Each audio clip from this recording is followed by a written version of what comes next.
Hello students, तो welcome to next lecture of kinetic theory of gases and radiation. इस CET lecture में हम लोग डिस्कस करेंगे MCQs based on kinetic theory of gases, radiation के MCQs next lecture में। Okay, तो आज का हमारा पहला एमसीक्यू है the RMS speed of gas molecule is 200 meter पर second. What will be the RMS speed of gas whose atomic weight is doubled and absolute temperature is half. अब RMS speed का formula क्या होता है? 3RT by m0। ठीक है, अब तुम इसको डबल कर रहे हो और इसको हाफ कर रहे हो तो ये 2 नीचे आ जाएगा। मतलब इमेजिन करो, ब्रैकेट में जो बचेगा वो बचेगा 3RT by m0 इंटू 1/4, ये रूट के अंदर। अब मेरे को एक बात बताओ, रूट के अंदर 1/4 है तो रूट के बाहर गया तो कितना बचा? तो नया RMS speed becomes original RMS speed by root के बाहर 4 गया तो 200 बाय 2, तो आंसर इज 100 मीटर पर सेकेंड। ध्यान में है सबको? नहीं तो फिर क्या करना अपन ने, इसको सबसे सिंपल वे में अगर मैं समझाऊं, C RMS is directly proportional to root T by m0, तो c dash upon c is equal to t dash upon t into m0 upon m0 dash. ठीक है, t डैश की वैल्यू कितनी है? नया टेम्परेचर हाफ किया ना, तो t dash is t/2 and नया मॉलिक्यूलर वेट इज ट्वाइस। ये वैल्यू सब्स्टिट्यूट करा, c का वैल्यू 200 डाल दो तो c डैश का वैल्यू 100 आ जाएगा। ठीक है, the temperature of gas is increased from 27 degree Celsius to 927 degree Celsius. RMS velocity of molecule become, अब 27 डिग्री सेल्सियस मतलब 300 केल्विन। याद रखो, हमेशा डिग्री सेल्सियस को केल्विन में कन्वर्ट करो। 927 डिग्री सेल्सियस यानी 1200 केल्विन। अब टेम्परेचर कितना हुआ? 4 टाइम्स हुआ, है ना? तो सी आरएमएस जो है it is directly proportional to root T. Root T को डायरेक्टली प्रोपोर्शनल है। अगर ये 4 टाइम्स होगा तो उसका जो रूट है वो 2 टाइम्स हो जाएगा, यानी कि आरएमएस वेलोसिटी बिकम 2 टाइम्स, क्योंकि टेम्परेचर 4 टाइम्स हो रहा है और टेम्परेचर रूट के अंदर है ना? टेम्परेचर रूट के अंदर है, तो टेम्परेचर अगर 4 टाइम्स हो रहा है तो उसका रूट कितना हो गया? 2, तो it becomes twice. This is the answer. समझ में आया सबको? The velocities of molecules is 2, 4, 5 and 6 respectively. What is their mean square speed? Mean square speed is c1 square plus c2 square plus c3 square plus c4 square upon 4। Formula square आएगा, है ना? इसका square नहीं होगा, वो 4 ही रहेगा। 2 का square 4, 4 का स्क्वायर 16, 5 का स्क्वायर 25, 6 का स्क्वायर 36 upon 4। 20 और 25 45 हो गया, 45 प्लस 36 81, तो 81/4 यूनिट मीटर स्क्वायर पर सेकेंड स्क्वायर। ठीक है, at what temperature will the RMS speed of hydrogen molecule be half of its value at 327 degree Celsius? Okay, यानी क्या बोला है? नया RMS speed is half of the original RMS speed। नया RMS speed 3RT dash, नया temperature निकालना है, upon m0 that is equal to half under root of 3RT by m0। ठीक है, दोनों साइड का स्क्वायर ले लो, स्क्वायर ले लो, तो स्क्वायर लिया तो ये बन गया 3RT dash upon m0 1/4 times 3RT by m0। 3R m0 cancel, तो नया टेम्परेचर T dash that is 1/4 times original temperature degree Celsius 327। गलती से भी सब्स्टिट्यूट किया, आंसर गलत, उसको किस में कन्वर्ट करना पड़ेगा? केल्विन में। इट इज 600 केल्विन, यानी ये हो गया 150 केल्विन। ऑप्शन सारे डिग्री सेल्सियस में, तो उसमें से 273 माइनस कर दो, तो 273 माइनस 150, आंसर माइनस में लगा देंगे, है ना? 7 हो गया, ये हो गया, नहीं सॉरी 2 1 यानी आंसर आएगा अपना -123 डिग्री सेल्सियस, ऑप्शन ए है ना। आसान आसान था ना। ध्यान में स्टेप्स देख लो, ये चीज कहां से आई थी, ये बोला यहाँ पे be half of its value, C dash यानी नया RMS speed is half of original speed. If gas is compressed isothermally, then its velocity, RMS velocity of gas. अब isothermally बोल रहे हैं, isothermally यानी टेम्परेचर कांस्टेंट। अब अपने को मालूम है it is directly proportional to root temperature. अगर T कांस्टेंट है, कहां से पता, आइसोथर्मली। आइसोथर्मली मतलब कांस्टेंट टेम्परेचर, तो ये भी क्या रहेगा, कांस्टेंट रहेगा। तो इसका आंसर क्या आएगा, remains C, remains C. The dimensional formula for universal gas constant is, इसके ऑप्शन नहीं दिए जानबूझ के, फॉर्मूला याद रखो, जूल पर मोल केल्विन था, ठीक है, ये यूनिट था।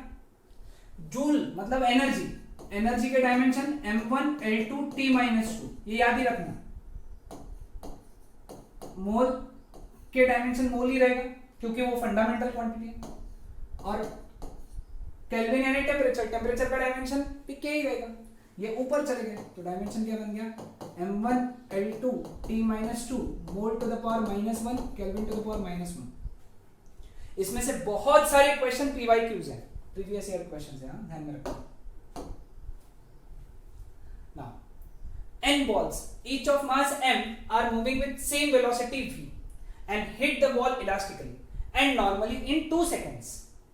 Okay, the force exerted by the balls on the wall is, okay clear। अब फोर्स एक्सर्ट कितना होगा, फोर्स का वैल्यू क्या है, change in momentum upon change in time, ठीक है। अब देखो ध्यान में, n बॉल्स हैं, m मास के v वेलोसिटी से जा रहे हैं, तो जाते वक्त का मोमेंटम हो गया n mv, जाते वक्त का, हिट करके इलास्टिकली, इलास्टिकली यानी हिट करके उतने ही स्पीड से गए वापस। इलास्टिकली का मतलब क्या होता है, जितने स्पीड से हिट किए उतने ही स्पीड से वापस चले गए, तो जाते वक्त का मोमेंटम हो गया -nmv, क्योंकि अपोजिट डायरेक्शन में।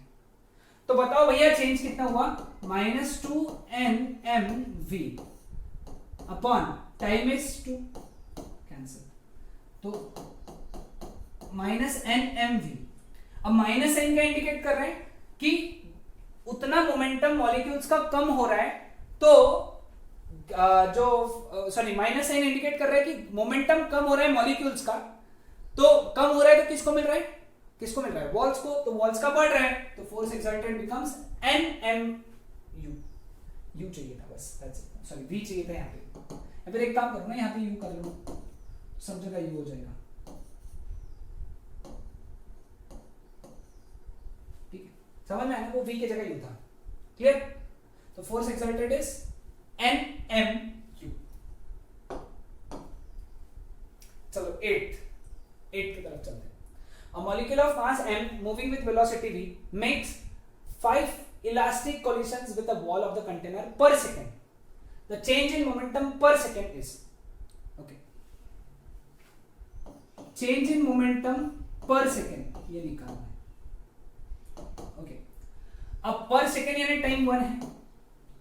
अब एक मॉलिक्यूल जब जा रहा है m वेलोसिटी, m मास का v वेलोसिटी से, तो जा रहा है, ओके, तो उसका जाते वक्त का मोमेंटम हो गया m कैपिटल mv, ऐसे 5 थे तो 5 हो गए, रिफ्लेक्ट होके वापस आए तो आते वक्त का मोमेंटम हो गया -5mv। तो चेंज कितना हुआ, -5mv -10mv, तो करेक्ट आंसर इज -10mv। अब माइनस साइन सिर्फ ये बता रहा है कि कम हो रहा है, magnitude wise it is 10mv, so correct answer is option D. ध्यान में है सबको, ओके। चलो नेक्स्ट देख लो, the RMS speed of molecules of an enclosed gas is x. What will be the RMS speed if the pressure is doubled and the temperature is kept constant?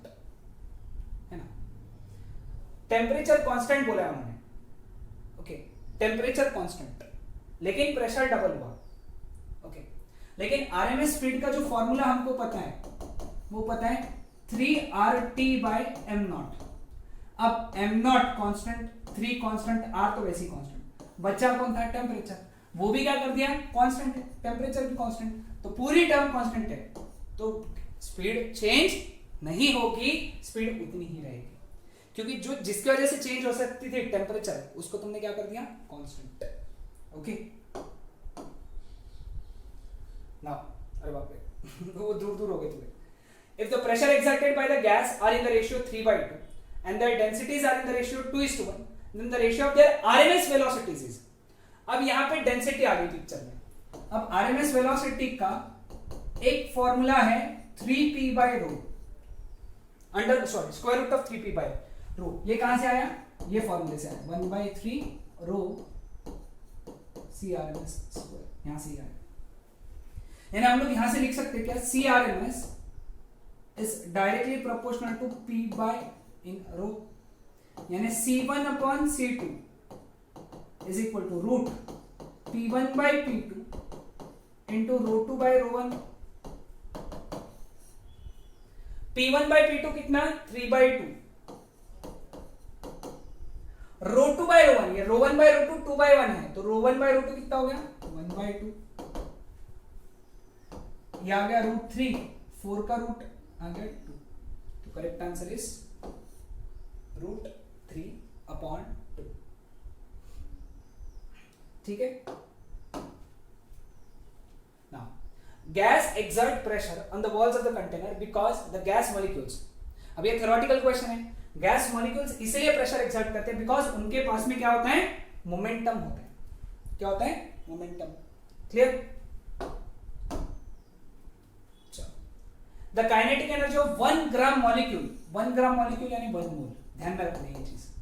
Okay, 1 mole at 27 degree Celsius and normal pressure is, 1 mole का energy कितना होता है? 3/2 RT, है ना, यानी 3/2, R का value 8.3 लेता हूं अभी का, और टेम्परेचर कितना जाएगा? 27 डिग्री सेल्सियस, तो इसको किस में कन्वर्ट करना है? केल्विन में, तो इसका केल्विन कितना हुआ? 300।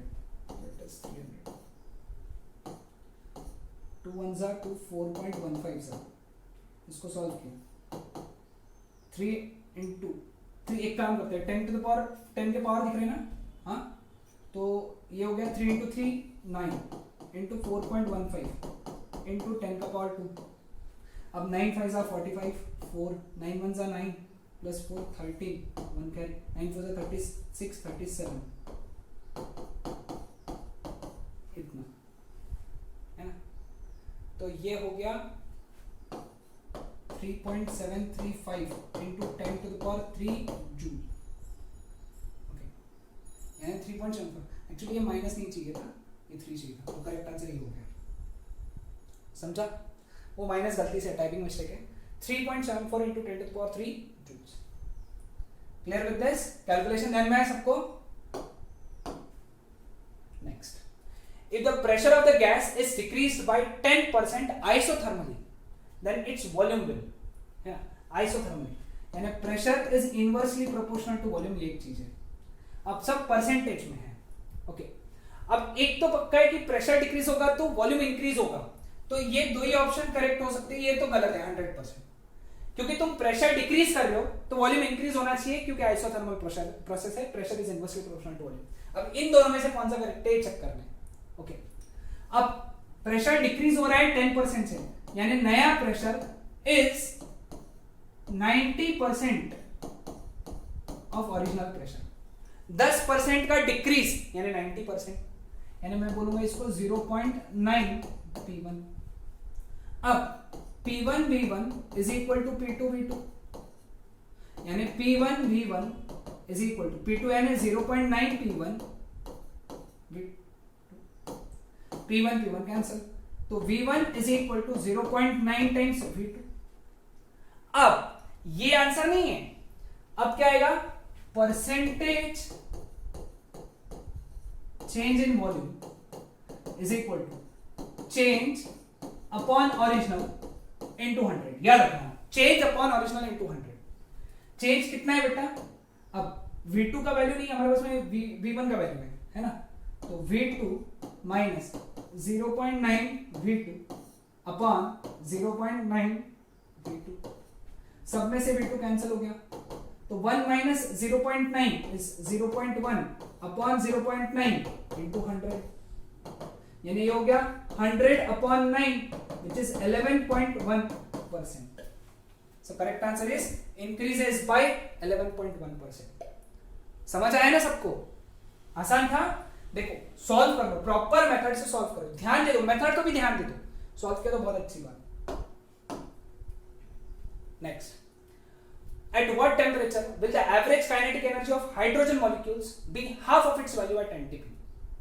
Okay, average kinetic energy is half of its value in temperature. Okay, now kinetic energy is directly proportional to temperature. अब NTP का टेम्परेचर कितना होता है? 273 केल्विन, है ना? तो नया kinetic energy upon original kinetic energy अगर हाफ है तो ये टेम्परेचर भी हाफ हो जाना चाहिए. ये देखो डायरेक्ट बोलते बोलते लिख रहा हूं, काइनेटिक एनर्जी हाफ है बोलते, तो Ke2 by Ke1 कितना हो गया? 1/2. अब 1/2 is equal to T2 by T1 कितना है? 273.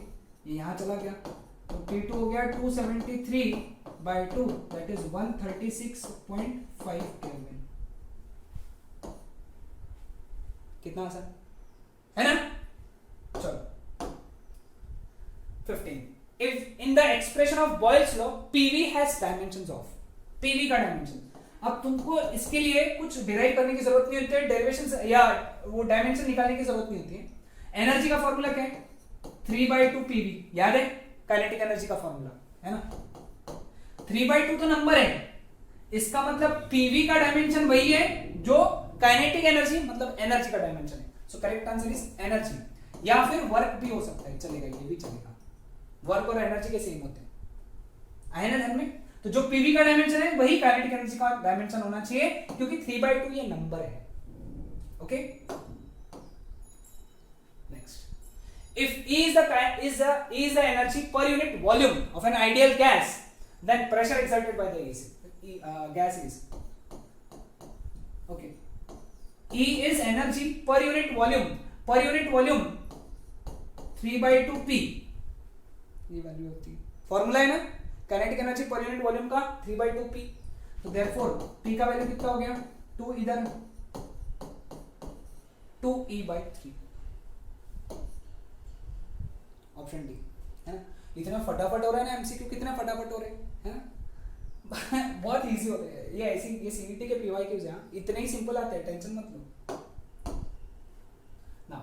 At what temperature does the average translational kinetic energy of a molecule in a gas becomes equal to kinetic energy of an electron accelerated from rest through potential difference V? इसको star करके रखना, ये थोड़ा सा important question है. अब एक molecule की काइनेटिक एनर्जी लेट अस से 3/2 RT/N है, where N is number of molecules. और एक इलेक्ट्रॉन को जब तुम एक्सेलरेट करते हो तो उसकी एनर्जी होती है E into capital V, where V is potential difference. ये तुमको पता होना चाहिए, ये स्टार करके रख दो. जब एक इलेक्ट्रॉन को V पोटेंशियल डिफरेंस से एक्सेलरेट करते तो उसकी एनर्जी होती है EV. तो बेटा बताओ यहां से T का वैल्यू कितना हुआ? Twice N EV/3R. कितना simple, twice N EV/3R, option A, है ना? सिंपल था एकदम. चलो लास्ट क्वेश्चन है आज का. For an ideal gas the ratio of CV/Cp is, अब अपने को मालूम है Cp/Cv. Okay, Cp is greater than Cv होता है, ये तो पता है हमको, मैंने थ्योरी लेक्चर में भी बताया क्रैश कोर्स के अंदर. तो Cp/Cv is greater than 1, sorry अपने को Cv/Cp पूछा, तो Cv/Cp is less than 1. So correct answer is option B. ठीक है, सो ये थे इतने सारे MCQs, important MCQs based on kinetic theory of gases. अगले लेक्चर में हम लोग रेडिएशन ये पार्ट के एमसीक्यूज डिस्कस करेंगे. Okay, that's it. Bye bye.